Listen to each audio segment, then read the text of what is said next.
বলছি না বাবু, পটেটো দিব? পটেটো সিদ্ধ খাবা না? তুমি পটেটো সিদ্ধ খাবা? বয়েল পটেটো খাবে?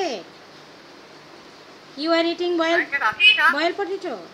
বল পটেটো। এরকম করে কেউ ডাকে তো দুষ্টুমি করে?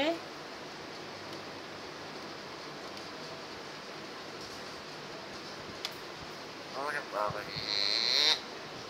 বাবা রে,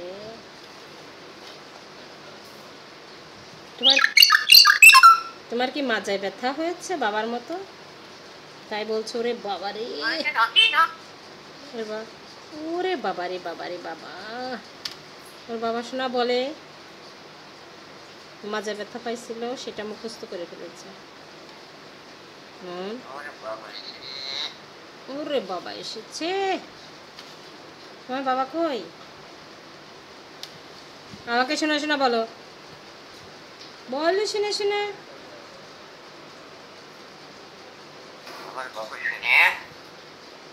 বাবা শোনা বলছে, আমার বাবা শোনা।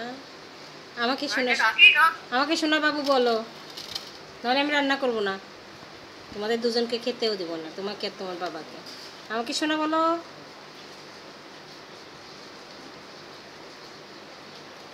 বলো, বলবা না? ঝাড়ি দিল একটা, বলবে না, বাবাকে ডাকবে। খাওয়া দাওয়া হয়ে গেছে, এখন বাবার কাছে যাবে। বাবার কাছে যেয়ে গোপাল ভাঁড় দেখবে, দুইজনে গোপাল ভাঁড় দেখবে আর হাসবে। গোপাল ভাঁড় দেখবি? খুব গোপাল ভাঁড় পছন্দ। ইলিশ মাছ খেয়েছো? বাবা দিয়েছে? টকিউটু, ঠকিউটু, ঠকিউটু। তোমার সাথে ঠকিউটু করবো কেন আমি?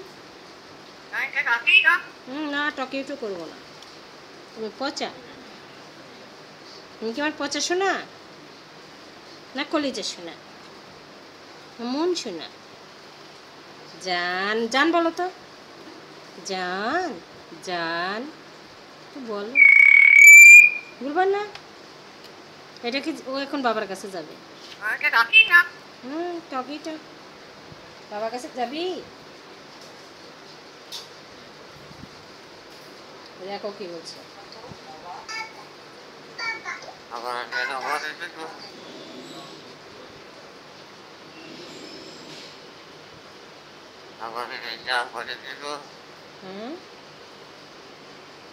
সারা দিন বসায় রেখেছিলাম, তাই বলছো? খাওয়ানোর জন্য? তো কি করবো, আমার রান্না করতে অনেক দেরি হয়েছে। মাছ রান্না করলাম, কচুরলতি রান্না করলাম ইলিশ মাছ দিয়ে, বেগুন দিয়ে কলা দিয়ে ইলিশ মাছ রান্না করলাম। তো এতগুলো রান্না করতে আমার তো টাইম লাগবে, তাই তো সারাদিন বসায় রেখেছি খাওয়ানোর জন্য। সেটা আবার বলছো? বাবা, তুমি তো আমাকে একটু হেল্পও করতে পারো রান্না করার সময়, পারো না? ওরে বাবা এসে গেটের শব্দ শুনেছে, বলছে বাবা এসেছে। অন্য কেউ এসেছে, বাড়িওয়ালা আসছে, বাড়িওয়ালা আঙ্কেল আসছে, বুঝছো?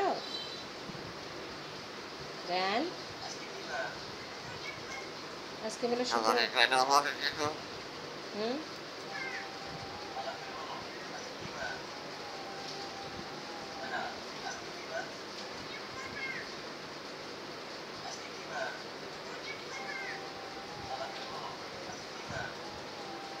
চলে যাচ্ছি বাবু।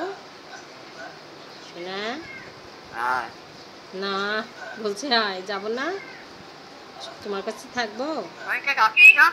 শোনা বাবাটা